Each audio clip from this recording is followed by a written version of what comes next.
Hola amigos, y hoy vamos a hablar de Sun para aquellos que nunca conocieron este gran bar metalero, el más grande de la historia de Costa Rica, así que comenzamos. Bueno, este bar Sun, ubicado frente al Mall San Pedro, era el centro de todo el mundo, ¿verdad? Y era donde llegaba a parar toda la gente fiestera de los años 90 y los años inicio del año 2000. Para los que no sepan, en esos años, como no había tanta tecnología, entonces la gente lo que hacía era que buscaba un teléfono público y así se contactaba con los compas. Pero como algunos vivían muy largo en Guanacaste, en Limón, en Pérez Celedón, entonces este bar se convirtió en el teléfono público de todo el mundo. O sea, cuando usted quería saludar a los compas, cuando usted quería reunirse, quería disfrutar, usted llegaba a este bar que era bastante grande. El lugar era como un anfiteatro con gradas de cemento en donde usted podía sentarse en esas gradas. O habían bastantes bancas y sillas también para que se sentara y mesas y todo. Era bastante amplio. En sus inicios era un bar de rock. Durante los años inicios de los 90 era un bar de rock, pero él fue mutando porque lógicamente el metal comenzó en su apogeo en los años 90 y cuando salió Metallica y Guns N' Roses y grupos ya pesados de rock y de metal fue cuando ya este bar comenzó a levantar muchísimo. Ahí nos reuníamos todos los que amábamos la tranquilidad y la paz del metal. Porque ahí usted no tenía que ser como en otros bares en donde tiene que llegar y bailar salsa con coco y moverse y ser, ahí no, ahí usted podía llegar, sentarse y escuchar metal toda la noche sin que nadie lo molestara. Mucha gente pensaba que estos bares eran de maleantes, pero en realidad el grupo de maleantes que llegaban eran algunos reggaetoneros que llegaban de otros bares a asaltar, lastimosamente. Y yo lo digo en carne propia porque yo lo viví y lo pude ver y tuve amigos reggaetoneros que eran los que llegaban a asaltar a los metaleros más bien. En ese tiempo la entrada tenía el baño a la izquierda el de hombres y a la derecha el de mujeres. Y usted entraba y algunas veces estaba tan lleno que había fila. En esa misma entrada había una caja de cervezas vacías. Cuando usted se iba tenía que dejar la botella. Una cosa graciosa era que algunos borrachillos llegaban ahí a gastar los últimos centavos y quedaban sin nada. Y entonces se tomaban las cervezas que habían ahí en esa caja, sin saber que muchas veces esas botellas estaban llenas de orines, que era la típica broma de un bar como estos.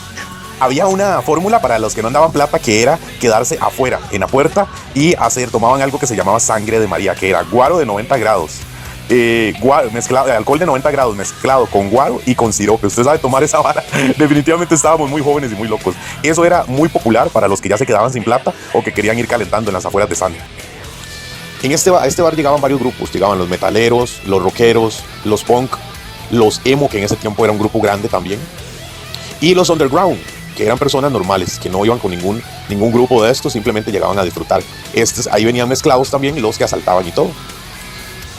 Este bar tenía unos precios demasiado accesibles. Imagínense que en los años 90 una cerveza valía 100 colones y una gordita valía 250 colones. Era sumamente económico. Tenía también un futbolín que valía 20 colones, que después llegó a valer a 100 colones.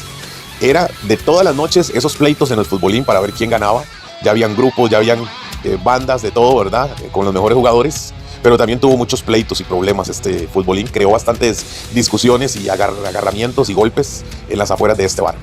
Hay varias personas que nos quedarán grabadas siempre en la memoria, como la Rasta, una mujer que llegó con sus grandes rastas casi al final de San. También tenemos al Nica, que era un mae que le faltaba un diente, medio diente.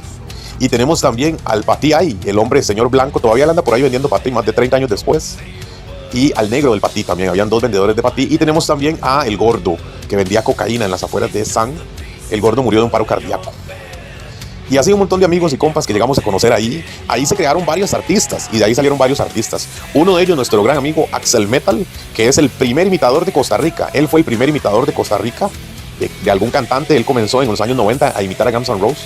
Hasta el día de hoy es el más longevo imitador de un cantante que haya tenido Costa Rica. Pero además hubo un montón de bandas, porque ahí había guerra de bandas todos los viernes, sábados y domingos. San era 24 horas, después lo modificaron y ya solo cerraban a las 7 de la mañana. Cuando estuvo 24 horas había gente que pasaba metido viernes, sábado y el domingo. El domingo sí se cerraba a las 7 de la mañana. Se volvía a abrir hasta el lunes, o sea, el mismo día a las 2 de la tarde. Prácticamente se mantenía abierto ese lugar 24 horas, era algo increíble. Ya después los horarios se modificaron, pero en sus inicios era tanto el pegue que era uno de los pocos bares que pasaba abierto 24 horas. Llegó un momento en que hasta como por vacilón la gente se quedaba ahí, invitaba al bartender, al cajero, al que estuviera ahí, y uno se quedaba con ellos tomando hasta las 10, 12 del día, sin importar nada. Cuando veíamos ya estaba de nuevo el siguiente turno abriendo el bar otra vez. Qué tiempos aquellos, donde no era como ahora, tan peligroso, lleno de armas y de gente que anda desesperada por las drogas. Al final podemos ver que estos lugares desaparecieron por un grupo muy pequeño de personas. Al final asesinaron varios muchachos en la parte de afuera de San. Era un pleito de negros del bar que quedaba a la par, que se llamaba Raíces. Y después de esto el bar cayó como en desgracia. Ya nadie quería ir porque ya habían habido muertos. Así que el bar Raíces lo eliminaron y ahí pusieron el bar San, donde quedaba Raíces. Y ahí fueron sus últimos años. Qué bonito el tiempo de antes, cómo era que disfrutábamos, pero bueno, lógicamente, la maldad, los más cagones, como siempre, que llegan a destruir las cosas bonitas de la vida, de disfrutar tantos, solo porque ellos sienten que son fuertes, que son grandes. Increíblemente nunca pasó a nada grave en San, con tanto, entre comillas, maleante que habíamos ahí, tantos metaleros y rockeros, nunca pasó nada, más bien los que hicieron el problema fueron los de Raíces, los que hablan de pura vida, de buenas vibras, de One Love y todo eso. Ellos fueron los culpables de que estos bares al final se destruyeran.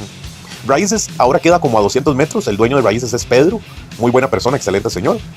Pero bueno, lastimosamente en ese momento fue lo que ocurrió en el país. Bueno amigos, ¿y qué se acuerdan ustedes de San? Déjenos aquí su historia, de qué se acuerda usted de este hermoso lugar que nunca jamás volverá, pero que quedará en el recuerdo de miles y miles de metaleros del país.